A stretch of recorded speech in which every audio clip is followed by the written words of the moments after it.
Доброе утро! Вы смотрите «Утро Якутии» на телеканалах НВК Саха и Якутия-24. Сегодня 7 июля, день недели среда. И всю эту неделю вместе с вами просыпаемся мы, Катерина Винокурова и Павел Танин. Да, и следующие 2 дня тоже будем просыпаться вместе с вами. Кстати, хорошо, сегодня фактически середина недели. Ну, сегодня в нашем эфире узнаем много интересного. Например, как готовится настоящий квас. Наши коллеги из Алекминска расскажут о творческой встрече аккордеониста-виртуоза. В рубрике «Мой доктор» узнаем, как же правильно загорать. Ну и, конечно же, наши традиционные рубрики и интересные гости нас ожидают в течение часа. Также не перестаем вам напоминать, что у нас есть средства обратной связи. Это наш WhatsApp номер 8 914 273 4488. Если вы хотите передать кому-либо привет, поздравить или поделиться с нами какими-то интересными новостями, которые случились у вас, то смело пишите нам. Также не забывайте про нашу страничку в Инстаграме. Да, утро, _подчеркивание Якутии. Там у нас все самые интересные материалы из выпусков. Сами выпуски бывают, также сами выпуски, повторы. Их можно посмотреть на нашем YouTube-канале. Достаточно просто в строке поиска написать «Утро Якутии». Ну а теперь знакомимся с погодой на сегодняшний день. Сегодня в центральных районах в 6 часов утра температура воздуха составила 13-19 градусов. В заречной группе 14-19. В южных 11-12, в Вилюйской группе до 17-20. В Нижнеленских 15 градусов, в западных 14-17. В Колымендигирской группе 10-17 градусов тепла, в Янских 10 и 14. На северо-западе 9-11 градусов. В 6 часов утра температура воздуха в Якутске составила 19 градусов, атмосферное давление 746 миллиметров ртутного столба, ветер юго-восточный 1 метр в секунду. Сегодня днем ожидается без осадков, дым, ветер юго-восточный 3,8 метров в секунду. Температура воздуха днем составит 30-32 градуса.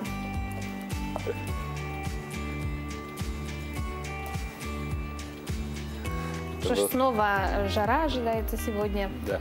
Хотя вчера весь день читал новости, читал информационные сводки. И да, говорили, что все-таки к выходным немножко на пару дней, во всяком случае в Якутске, в некоторых районах Якутии в том числе ожидается снижение температуры. То есть жара отступит, но это будет такое временное явление буквально на день-3 дня. Ну вот жаль, а я в выходные хотела поехать искупаться.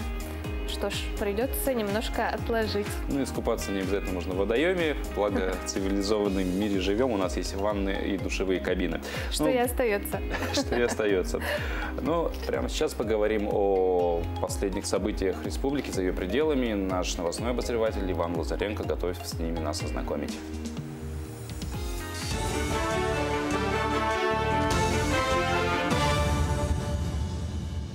Доброе утро, Якутия. Вы смотрите выпуск новостей. Прирост новых случаев коронавируса в мире стабилизировался. Об этом заявил директор программы Всемирной организации здравоохранения по чрезвычайным ситуациям в сфере здравоохранения Майкл Райан. Тем не менее, по его словам, их число велико само по себе. Если посмотреть на график заболеваемости за последние пару недель, то можно увидеть, что наступила своего рода стабилизация. Но это произошло на очень высоком уровне, сообщил господин Райан. По данным университета Джонса Хопкинса, с начала пандемии в мире зарегистрировано более 184 миллионов заболевших коронавирусом. Умерло почти 4 миллиона человек с подтвержденным COVID-19. Больше всего случаев коронавируса по-прежнему зафиксировано среди американцев. Среднегодовой размер страховой пенсии по старости неработающих пенсионеров в 2024 году составит 20 388 рублей в результате индексации на 5%. Следует из материалов Российской трехсторонней комиссии по рассмотрению бюджета Пенсионного фонда России на 2022 год и плановый период 2023-2024 год. В документе отмечено, что корректировка размера накопительной пенсии и срочной пенсионной выплаты на 2022 год и на плановый период 2023-2024 годов не запланировано. Согласно материалам, размер индексации страховых пенсий в 2022 году составит 5,9%, в 2023 – 5,6% и в 2024 – 5,5%. Вторичное использование отходов в производстве, реалии и перспективы обсудили экологи подразделения «Алроса». Третий слет экологов приурочили ко Всемирному дню без полиэтиленовых пакетов. Коллеги из экологического центра Института Якут-НИИ-ПРО-Алмаз и 4 дочерних зависимых обществ группы «Алроса» представили опыт работы своих предприятий в рамках темы «Отходы в доходы». Так, например, в авиакомпании с 2019 года используют вертикальный пресс для отходов. Их прессуют и вывозят на переработку. А «Алроса Газ» 7 лет уже не используют ртуть-содержащие лампы. Заменили их на светодиодные. Алмазы Анабара поделились выгодным опытом отправки лома черных металлов в Архангельск по Северному морскому пути. Конечно, это большой блок в части такого ценного ресурса, какими являются отработанные масла. В компании есть установки, которые работают на отработанных маслах. Это получение как раз тепловой энергии для нагрева воды, нагрева воздуха непосредственно в помещениях. Плюс при этом при всем компания уже неоднократно реализовала, то есть это уже 2 проекта, и 3 будет еще на Накинской площадке реализован. Это вовлечение как раз отработанных масел с целью получения эмульсионных взрывчатых веществ. Создать единого транспортного оператора по управлению перевозками школьников на автобусах предложило Общероссийское объединение пассажиров. Соответствующие письма направлены премьер-министру Михаилу Мишустину и Дмитрию Медведеву. Нынешняя работа школьных автобусов не отвечает безопасности, комфорту и требованиям времени. Поэтому важно переформатировать работу школьных автобусов, говорится в письме. Отмечается, что с помощью единого транспортного оператора можно было бы централизованно управлять перевозками, которые выполняют крупные транспортные компании или малый бизнес, а также организовывать обслуживание автобусного парка и контролировать водителей. На этом пока все. До встречи в эфире.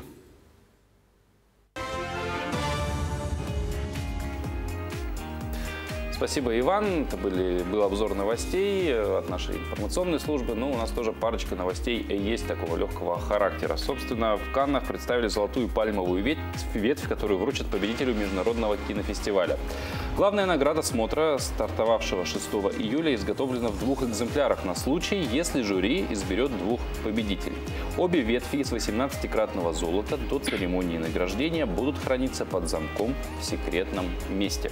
74-й Каннский кинофестиваль пройдет снова в офлайн режиме. Несмотря на продолжающуюся пандемию, организаторы решили, что при соблюдении ограничений это достаточно безопасно. Вечеринок будет меньше, красная дорожка сокращена, а все гости и участники должны предъявить отрицательный тест ПЦР или доказательство вакцинации. Причем привиться или протестироваться можно непосредственно на кинофестивале, здесь же, и во всех помещениях обязательно ношение масок. Мэр города Давид Леснар убежден, что этих мер будет достаточно, чтобы обезопасить непосредственно участников кинофестиваля. Фильмом открытия в этом году станет мюзикл «Аннет» французского режиссера Леоса Каракса с Марион Котийяр и Адамом Драйвером в главных ролях. Всего в основном конкурсе 24 картины, а церемония награждения пройдет 17 июля.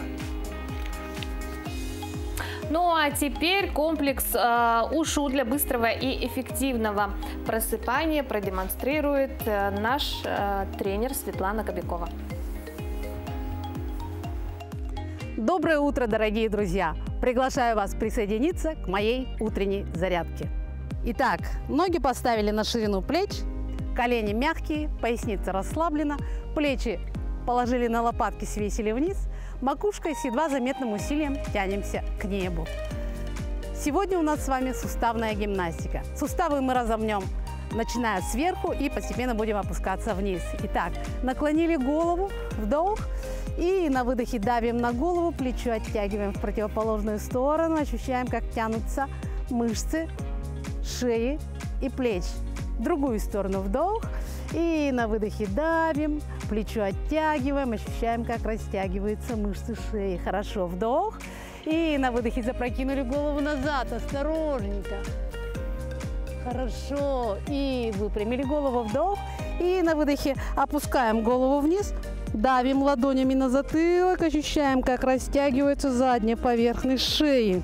Если все нормально, можно голову осторожненько покрутить вправо-влево. Хорошо. Теперь поворачиваем голову вправо, за подбородок толкаем, за затылок тянем, скручиваем голову мягко, без болевых ощущений, ощущая, как раскручиваются шейные позвонки, разминаются в другую сторону. Вдох, на выдохе давим на подбородок, тянем за затылок, вдох на выдохе и дальше дышим свободно. Хорошо расслабили шею, плечи крутим вверх, поднимаем почти до ушей, вперед округляем спину, назад соединяем лопатки. И в обратную сторону поехали. И сань, отлично. В противофазе вращаем плечи, ощущаем, как задействуются наши широчайшие мышцы. И в обратную сторону. И сань, хорошо. Вращаем руки в плечевом суставе. Начинаем медленно. Если нет никаких болевых ощущений, можно убыстриться. И в обратную сторону. Опять начинаем медленно. Если все нормально, можно чуть убыстриться. Хорошо. Кровь, прилившую к кистям, опустили. Теперь разминаем локтевые суставы вращением предплечий. Обратно. Хорошо. Вытянули руки вперед, вращаем кулачки. Разминаем запястья в обратную сторону.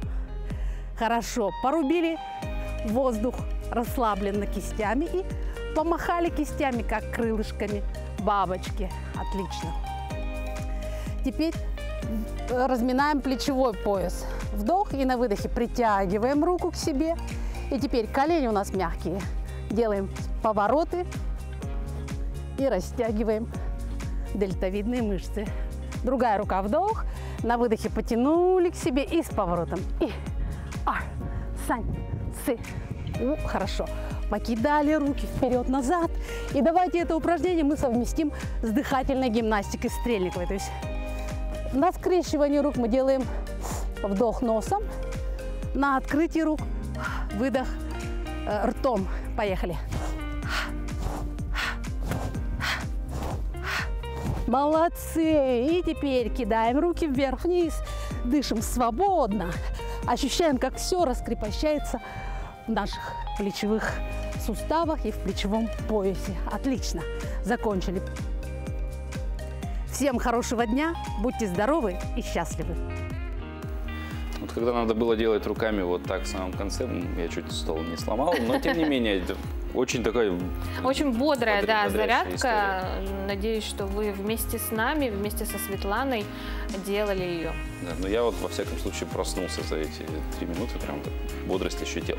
Тем не менее, напомним, что сегодня 7 июля на календаре, и сегодня свой день рождения отмечают целых 3 музыканта. Во-первых, это барабанщик группы Beatles, легендарной группы Beatles Ринго Стар. Во-вторых, ему сегодня 81 год исполняется. Ничего Также себе. 78 лет сегодня исполняется итальянскому певцу и композитору Тото Кутуньо. И 75 лет исполнилось бы Сиду Барретту, музыканту, основателю легендарной рок-группы Pink Floyd. Ну а у кого еще сегодня день рождения и какими другими датами отмечен день 7 июля, знакомимся в нашей ежедневной рубрике.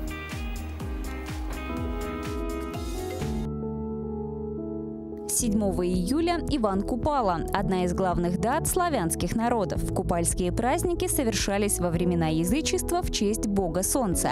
7 июля – день образования Авиалесоохраны России. Ведомство появилось в 1931 году. По народному календарю, если в Купальскую ночь небо было звездным, ждали много грибов, а если выпадала сильная роса, это предвещало урожай огурцов. 7 июля 1770 года во время русско-турецкой войны произошло Чесменское сражение в Эгейском море. Битва стала одним из крупнейших сражений эпохи парусного флота. Победа оказала большое влияние на дальнейший ход русско-турецкой войны. 7 июля 1881 года в Риме впервые напечатали сказку Карла Колоди «Пиноккио». 7 июля 1891 года курьерская служба American Express запатентовала первый в истории дорожный чек. Это платежный документ, по которому банк в любой точке мира выдаст указанную в чеке сумму конкретному физическому лицу. 7 июля 1957 года открылась первая Пагуошская конференция, заложившая начало международной кампании за ядерное разоружение. В первой конференции приняли участие 22 известных ученых из 10 стран мира, в том числе из СССР и США. 7 июля 1860 1963 года родился Владимир Дуров, русский дрессировщик и цирковой артист. 7 июля 1940 года родился Ринго Старр, британский музыкант, актер, барабанщик группы «Битлз». 7 июля 1943 года родился Тото Кутунья, итальянский певец и композитор. Именины в этот день празднуют Антон, Иван, Никита и Яков. Доброе утро! В одном из выпусков нашей программы в апреле мы обсуждали начальный этап регистрации жилых домов и садовых домов, а именно уведомительный порядок и его начальный этап уведомления о планируемом строительстве таких домов. И вот мы продолжаем эту тему и обсудим уже финальный этап уведомительного порядка с аналитиком отдела внедрения и сопровождения услуг Центра «Мои документы» Давыдовой Моникой. Моника, доброе утро. Доброе утро. Ну, каковы основные шаги, следующие тех граждан, которые получили это уведомление? После получения уведомления о начале строительства гражданин уже осуществляет непосредственно само строительство, строит свой жилой дом либо садовый дом. При этом он должен соблюдать те отступы от границ, ту этажность, которую он указал в начальном уведомлении.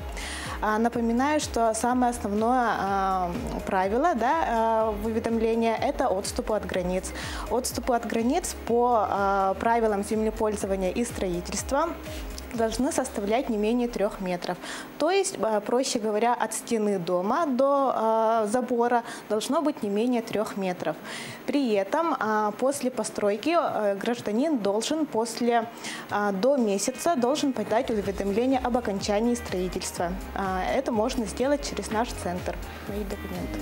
Вот в прошлом выпуске, как раз таки, когда мы рассказывали про этот уведомительный порядок, ваша коллега упомянула о том, что есть также упрощенный порядок, который не предполагает уведомительный порядок. Вот в каких случаях требуется обращение именно по уведомительному порядку? Чаще всего это бывает при использовании средств банков, то есть это ипотека, в том числе дальневосточная ипотека, использование займов на строительство, а также при использовании средств материнского капитала. То есть это достаточно частые распространенные жизненные ситуации у наших граждан, которые предполагают обязательно подачу уведомления о начале строительства и об окончании строительства.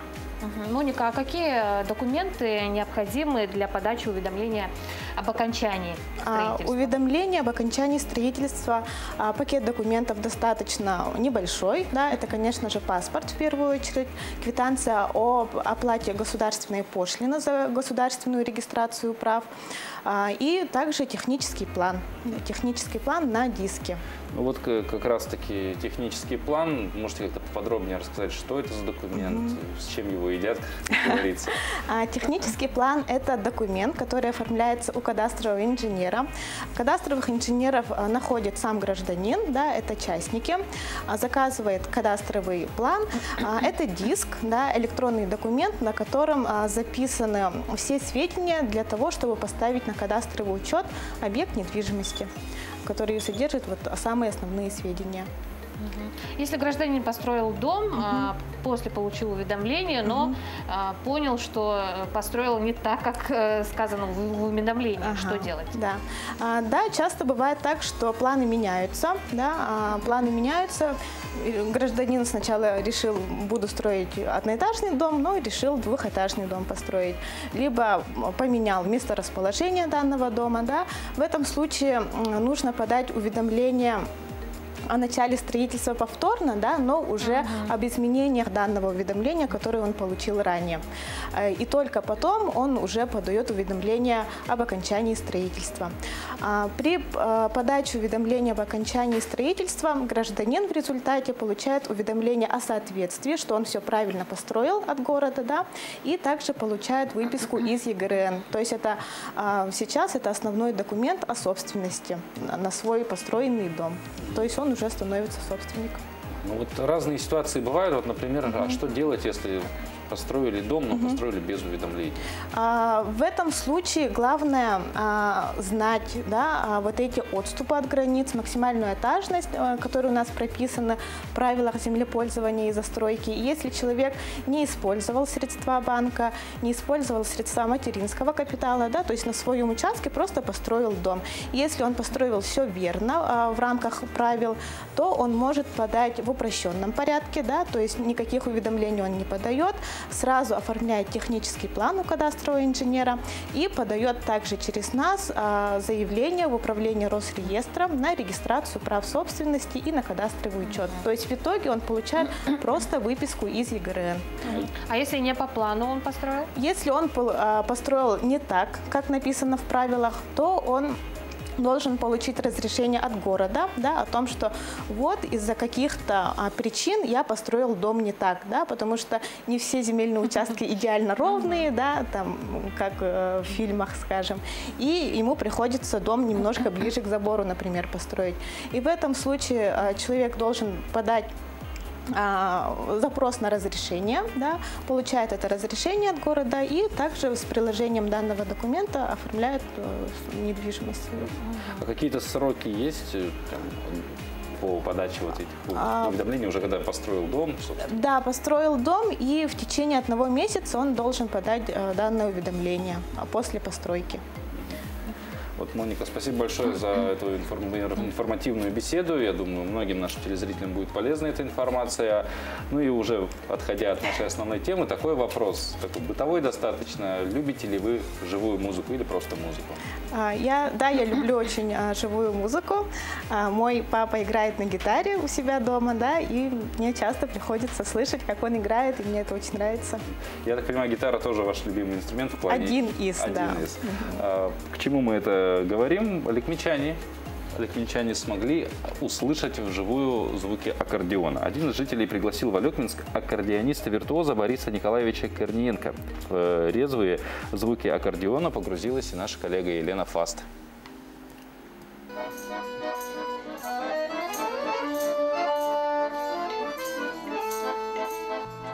Давно не слышно было именно такой музыки, живой, искрящейся из-под пальцев аккордеониста-виртуоза Бориса Корниенко. Имя это известно в республике, а в этот день и алекминчане смогли получить мощный заряд позитива. И я искал такую возможность пригласить его к нам в Алекминск, к себе в гости, чтобы услышать его, постараться сделать какую-то съемку на память, да, пригласить его в районную библиотеку для того, чтобы люди увидели, послушали. Да. И вот сейчас идет как раз, будем говорить, встреча Бориса Николаевича с алекминчанами, которые уважают вот эту мелодичную музыку аккордеона. Борис Николаевич родом из села Мача Алекминского района. Долгое время работал в Якутске. И хотя сейчас место жительства другое, родина все так же зовет. Хорошо всюду, но в сердце родимый край. Зрители, конечно, везде разные. Ну, на Алекминской земле зрители доброжелательные. И когда я, вот, допустим, концерт вел и там, рассказываю что-нибудь, если только я проговорю, что я алекминский, все уже хлопают в ладоши, ну все, они меня уже любят. То есть, ну, такие добродушные, приветливые люди. Ну, не знаю, это мое, конечно, субъективное мнение. Мне здесь дышится хорошо вот от того, что я все-таки с этих мест. Большую аудиторию собирать пока нельзя, а жаль, не хватает именно такой мелодии, улыбаются зрители, когда на звуки поет сама душа и сердце.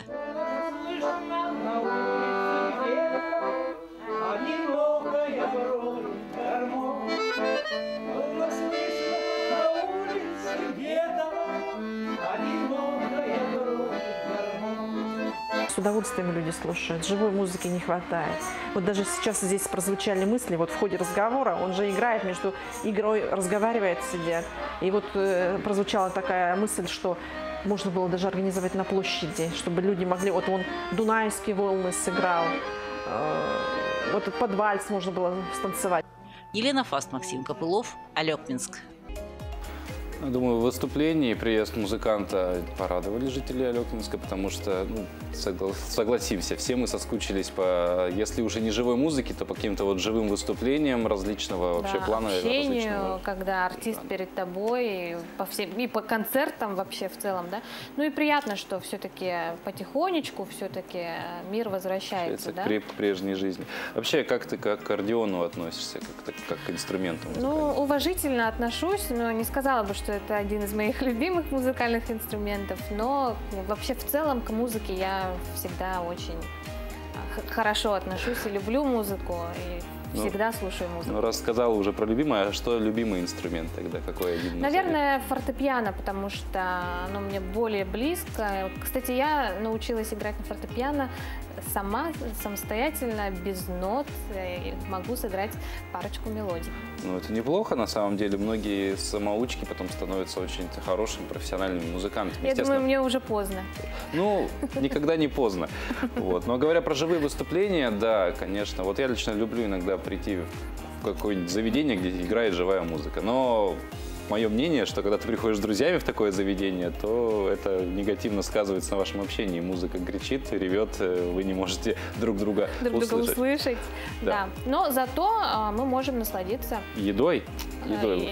И музыкой. И музыкой, и едой. Самое главное, едой. Кстати, одно из самых популярных блюд в Колумбии – это стейк чичарон, и его приготовили в пятницу в ресторане Каса Салваджа в Боготте.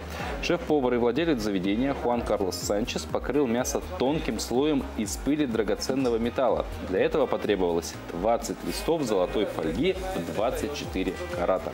Чичарон готовится при температуре 38,9 градусов по технологии длительного медленного приготовления су-вид, рассказал шеф-повар. Гости ресторана попробовали необычный мясной деликатес, оценили вкус и сняли на видео оригинальную подачу блюда для своих социальных сетей.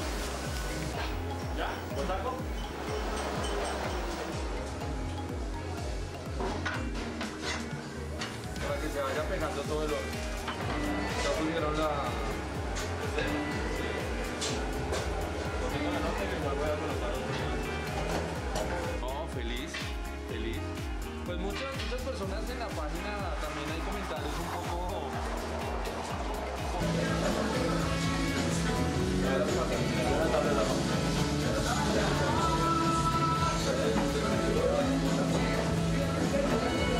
Muchas gracias. No, con gusto para servirles. Claro que sí, para que los... Пока не выложишь, не съешь, да? И я сразу почему-то вспомнил вот эти приколы из интернета, когда видеоролики, когда девушки пытаются сфотать еду для Инстаграма, а парни им там разрезают все, ломают вилкой. Я, кстати, иногда так тоже делаю. Ломаешь еду своим подругам? Прихожу, имеется в виду в какое-нибудь заведение, и обязательно сфотографирую. Ну вот, я все-таки считаю, что еда в первую очередь должна быть вкусной, поэтому вместо фотографирования я ее сразу кушаю. Люблю, кстати, стейки очень люблю, сочные. Что ж, а мы продолжаем. Несмотря на небольшое понижение температуры, все-таки лето у нас продолжается. У кого-то отпуск уже закончился, а кому-то только предстоит поездка на море. Да, но море как бы в первую очередь ассоциируется, естественно, с загаром в том числе. И, конечно же, нужно к этому вопросу подходить очень грамотно, потому что переусердствование грозит вредом для здоровья. И наша рубрика «Мой доктор» расскажет, как же правильно этим делом заниматься, чтобы здоровье ваше осталось в хорошем состоянии.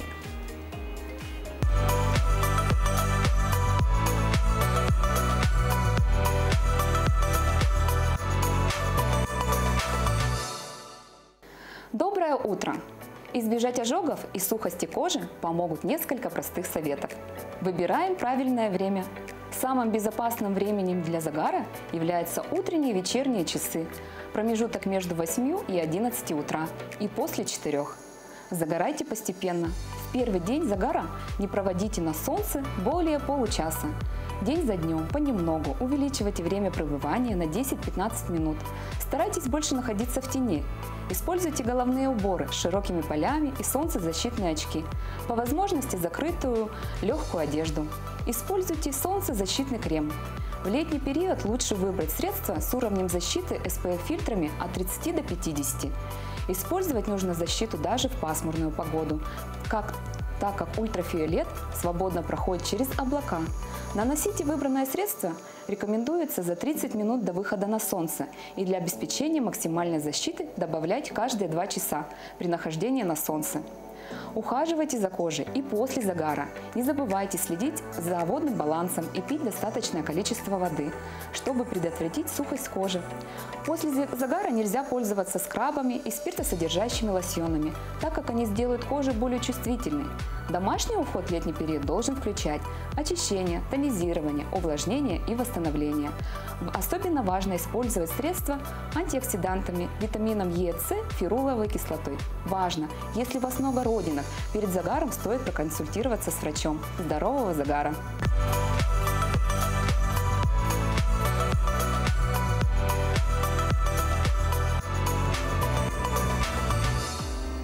Доброе утро, на календаре 7 июля, сегодня среда, если я не ошибаюсь, и вы смотрите «Утро Якутии» на телеканалах Якутия-24, НВК Саха, и это утро встречаем с вами мы, Катерина Винокурова и Павел Танин.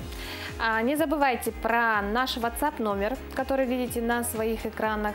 Не забывайте также и про страничку Instagram «Утро Якутии». Подписывайтесь, узнавайте всю самую последнюю информацию. А также, если вы хотите посмотреть наш эфир в повторе, то можете найти все выпуски на YouTube-канале. Достаточно ввести в строке поиска «Утро Якутии», и вы найдете все наши выпуски. Да. Совсем скоро поговорим о том, как хорошо можно провести отпуск, не покидая республику, потому что очень много хороших, интересных мест. Ну а прямо сейчас обзор событий, произошедших в республике за ее пределами, от нашего новостного обозревателя Ивана Лазаренко.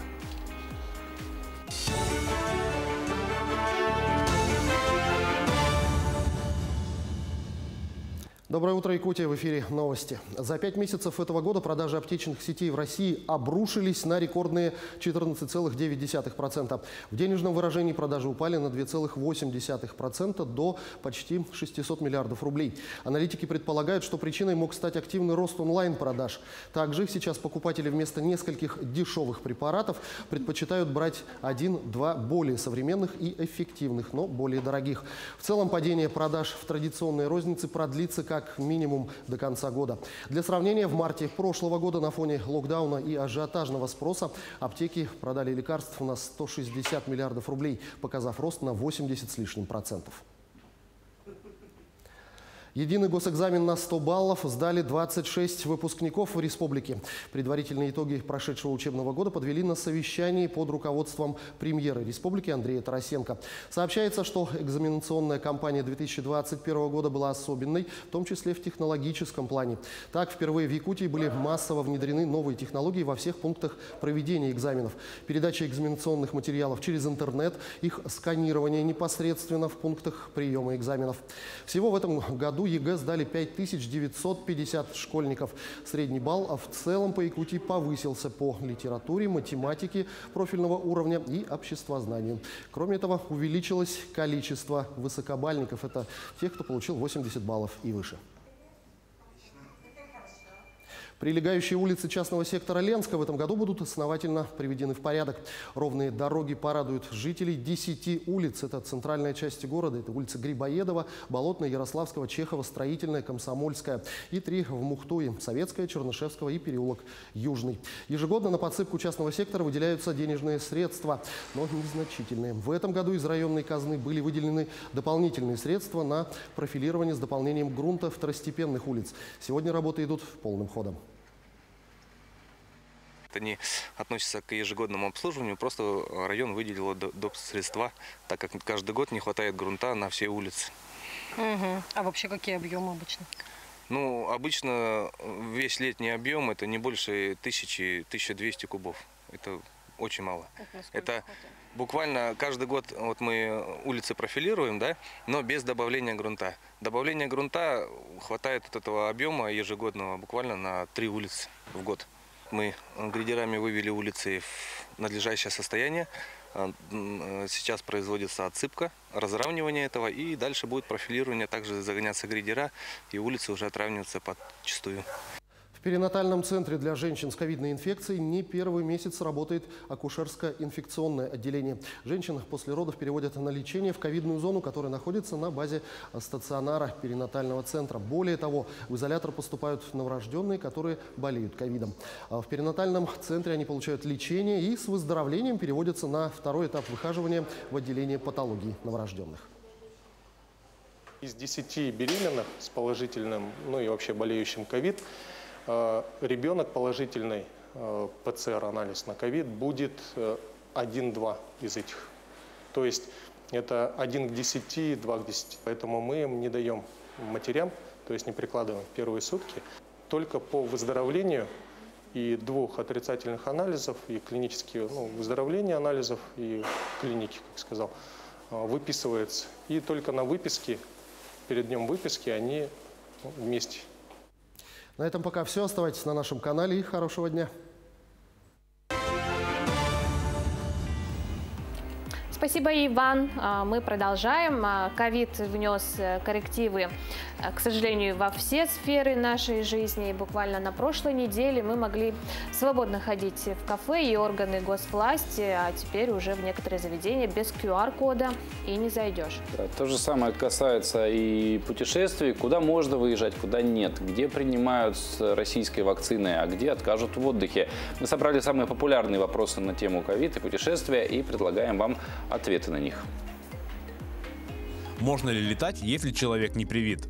Сертификата вакцинации для полета на самолете не требуется, но он может потребоваться в другом регионе или стране прибытия для прохождения границы. Признают ли российскую вакцину в Турции?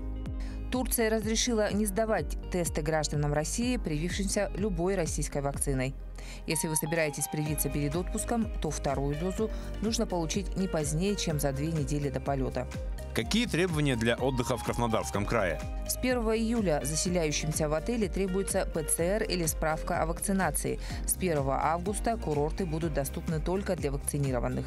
Есть ли бонусы для вакцинированных пассажиров при покупке авиабилетов? Полярные авиалинии дают скидку 5% на билет.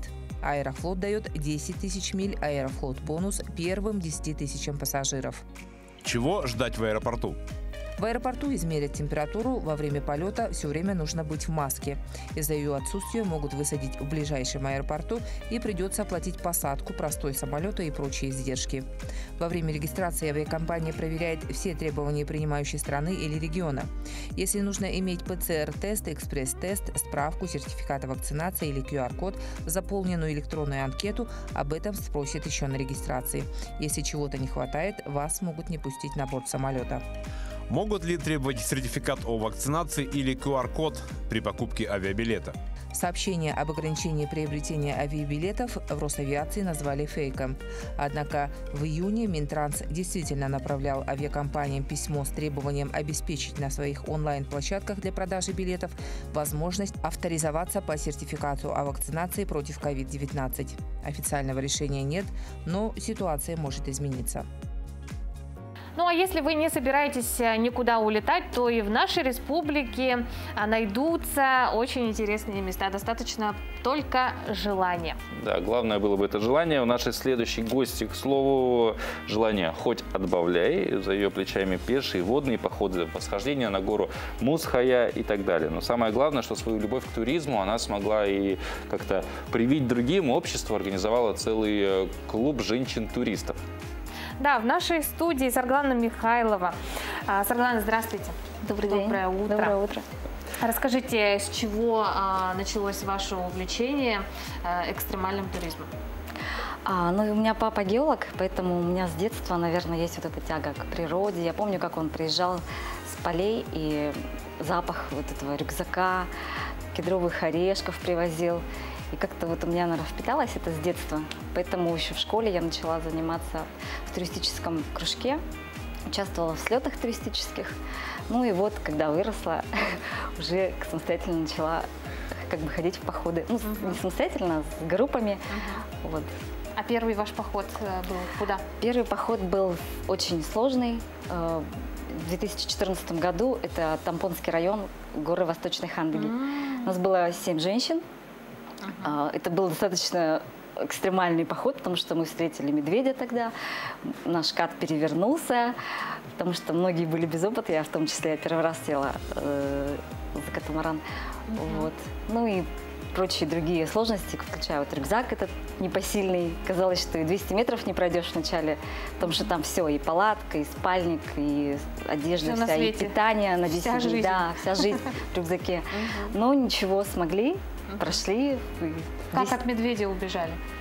Ой, нам повезло. И сейчас вспоминаю, думаю, боже мой, как это было страшно на самом деле. Но в тот момент страха не было, потому что, ну, когда ты сталкиваешься уже с этой ситуацией, что-то надо делать, правильно?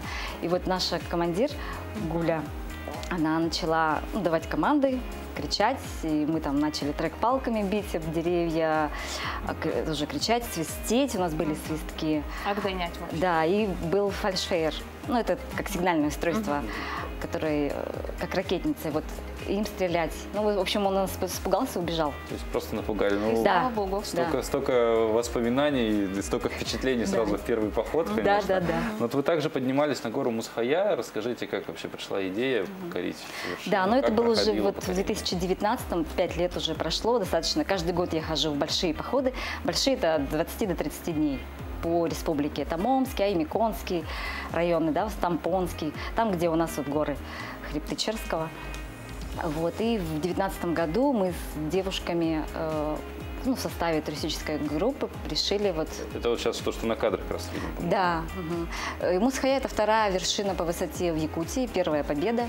Вот. И сюда приезжают очень много известных туристов, альпинистов со всей России и из-за рубежа. Вот. Ну и мы подумали, что, живя в Якутии, наверное, нужно зайти хотя бы на одну такую весомую вершину. И вот сложно было, да, там ледники, там перевалы, сход лавин бывает тоже, и гибнут там люди. Вот, но мы смогли это сделать. Очень опасно. Да, поэтому... А на высоту скольких метров вы забрались? Она идет 2,954, по-моему. Ну, чуть-чуть не доходя 3 метров. Вот. 3000. Ну, допустим, сейчас нас смотрят, да, кто-то, может быть, тоже воодушевится этим рассказом, захочет покорить гору. Нужна ли какая-то, ну, такая, скажем так, ну, подготовка, это само собой, разумеется, нужна, но, то есть, должны ли вот перед восхождением на Мусхая быть какие-то еще восхождения, что-то тренировочные? Да, обязательно. Это практика, да? Практика. Обязательно, да. Этот человек должен быть выносливый, физически подготовленный. Мы в день проходили по 15-20, бывало 28 километров. Это все с рюкзаком. Вот. И где-то мы в течение года всю зиму занимались у нас в центре альпинизма во второй школе. То есть скалолазание, приемы вязания веревок, укрепления, вот, ну и какие-то такие спасения, оказание первой помощи, ну и так, практические навыки, которые нужны в любом походе в таких условиях, когда только ты сам можешь себе оказать помощь, и больше помощи ждать неоткуда. Сардана, мы знаем, что у вас целый клуб единомышленников. Расскажите немного. Ну, клуб — это громко сказано, это как бы мы сами стихийно, группа такая своя, да. Все единомышленники, потому что все любят туризм, природу, и вот это не сказать, что это конкретный какой-то состав, да, это очень много людей, в принципе, и вот в разных походах мы пересекаемся, встречаемся, ну, кто как может, кто куда, вот, но поддерживаем вот такие отношения хорошие, часто встречаемся и вне походов, поздравляем с днем рождения друг друга. А вот у вас как-то так получается в основном в клубе, ну, будем называть его клубом, одни женщины, это как-то вот вызов мужскому обществу или просто так получилось? Павел просто очень хочет присоединиться. Да, я хочу на Мусхая. Так получается, но вот мы анализировали эту ситуацию, думали, почему же так, почему у нас в Якутии в основном женщины в туризме, но мы пришли к выводу, что у нас мужчины все-таки охотники, рыбаки, у них очень много времени занимают вот эти вот занятия свои. Да? Грубо говоря. Да, им как бы, а туризм, они считают, это, ну что просто так ходить?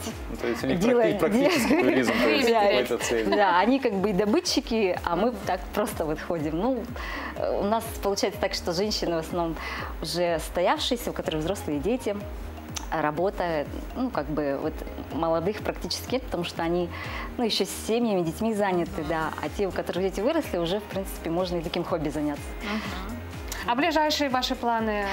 Вот буквально на следующей неделе, 17 июля, я выхожу в Большой Момский переход, поход на 24 дня. Это комбинированный тур конно-пеший. то есть там и лошади будут. Вот. Еще есть сплавные туры, поэтому у нас вообще Якутия очень разнообразна. И вот когда говорят, а что ты каждый год тут по Якутии-то вот съездила бы куда-нибудь? Ну, конечно, я куда-то тоже езжу, но Якутия, она очень огромна, знаете, наша территория. И у нас есть все, и швейцарские озера, афганские каньоны, и водопады шикарные, высокие, это 30 метров, да, и просто это нужно увидеть своими глазами. А так, пока сидишь в городе и этого не видишь, то, конечно, как бы вот... А когда пойдешь, затягивает. Уже да, без этого не можешь. Якутия, она необъятна. Даже... Столько мест, да, сколько у нас рек, озер красивейших. Даже барханы есть у нас. Да, да. Вот, а в пределах Якутска, допустим, ну, опять же, начинающему туристу, экстремалу, да, в пределах Якутска какие-то пешие туристические походы? Да, мы вот зимой, например, ходим весной, там, в межсезонье по нашим сопкам. У нас же Якутск в долине, а вокруг все сопки, сопки, сопки. И вот можно, начиная с Табагинского и заканчивая Кангаласским, вот эти все сопки можно все обойти. Ну, поделить маршруты на несколько дней или там в один месяц пройти там сколько-то километров, ну, определенной дистанции. Там есть, в принципе, и тропы хоженые, очень интересные места различные есть. Ну, а как-то в ваш клуб попасть возможно, может быть, есть там инстаграм-страничка? Да, с вами связаться. Да, у меня есть страничка в инстаграме, Сагилана 08. Вот. Ну, можно набрать хэштег «Туризм Якутии», «Природа Якутии», и найдете, наверное, сразу. Вот. Хорошо, спасибо большое за то, что пришли к нам в Прекрасный студию. разговор, да, интересно. разговор. Светлана, вы много ходите, как вы утоляете жажду? Интересно. В это летнее время. Ну, конечно же, вода, у нас очень чистые реки, и вот наслаждение просто необычайное, когда ты берешь кружкой, зачерпываешь и просто пьешь воду с ручья, с горного ручья. Она чистейшая и вкуснейшая. Ну, а как относитесь к квасу, тоже одно из средств удаления жажды? О, квас я обожаю, еще с детства, потому что раньше стояли такие, помните, желтые фургоны, подходишь, и он там какой-то особенно вкусный, не как вот сейчас бутылированный, поэтому квас очень люблю. Между тем, квас, первое упоминание о квасе в российской истории, в письменных источниках датируется 996 годом, больше 1000 лет фактически. Да, в советское время невозможно было себе представить лето без желтой бочки с надписью «Квас» у продуктового магазина. В последние несколько лет производство кваса в России выросло в разы по сравнению с газированными напитками. Да, и наш коллега Александр Хавренко побывал на производстве кваса и сейчас в подробностях расскажет, как готовится этот замечательный, любимый всеми напиток. Самый летний напиток. Прекрасно утоляет жажду, освежает. Еще служит основой для окрошки и других холодных супов. Но еще он просто очень вкусный. Речь, конечно же, о квасе. О том, как делают самый летний напиток, мы с вами сейчас и узнаем. Пойдемте посмотрим.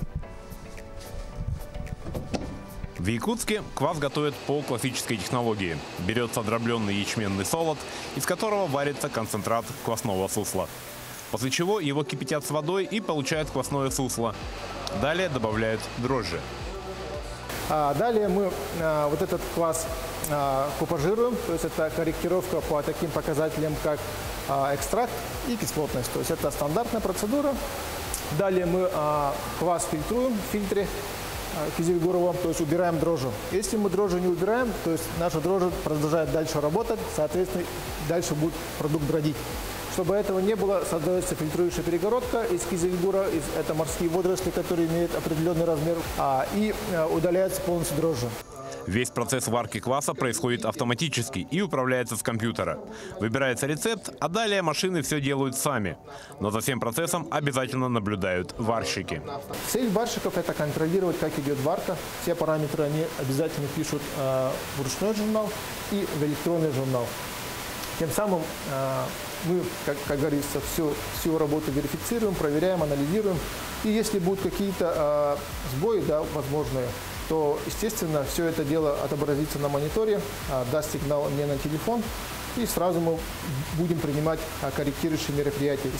После того, как квас сварится, он попадает в форфасное отделение, где, как говорят квасовары, успокаивается, насыщается естественной углекислотой, и через 10-12 часов квас готов к розливу.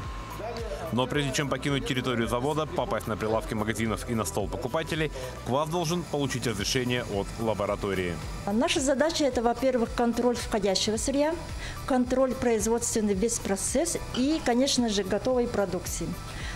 Получается, весь технологический процесс, начиная с мойки оборудования, кончая до готовой продукции, полностью подвергается нашему контролю.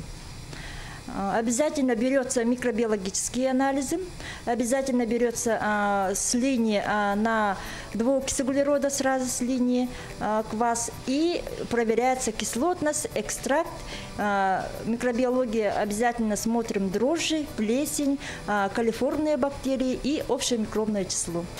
Последний этап производства – это разлив готовой продукции.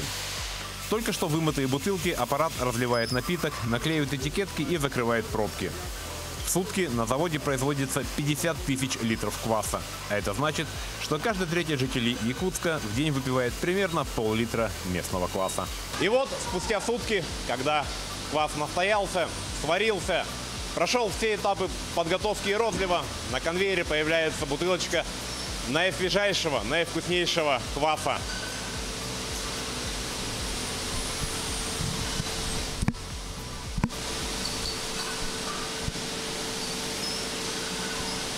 Это вкусно. Александр Хавренко, Батый, Горохов, Якутск.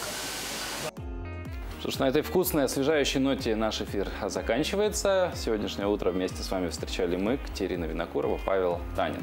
Да, а закончить эфир мы хотели бы, вновь обратившись к теме летних развлечений. Одно из них – это езда на мотоцикле. Кто-то предпочитает кататься в городе, а кому-то техника позволяет выбирать езду по пересеченной местности. Да, поэтому мы пойдем пробовать наш местный квас, свои пол-литра выпивать, как сказал Александр Хавренко. А вам предлагаем насладиться вот этими видами, как ребята катаются на своей технике.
Новый формат